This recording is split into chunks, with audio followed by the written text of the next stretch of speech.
you need a flat screwdriver to remove the switches, and you put your screwdriver underneath of the switch and just prod up the lid, and then you put the screwdriver between over here the switch and prod this way, that way, and that's it.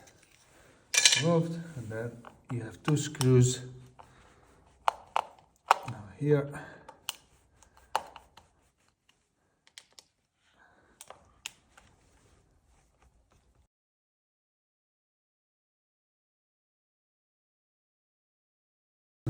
The switch, and to remove the cables, you just you press the button over here,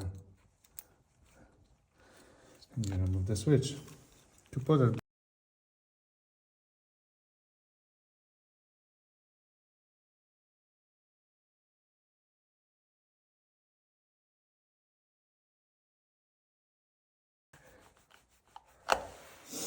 and then you put the plate first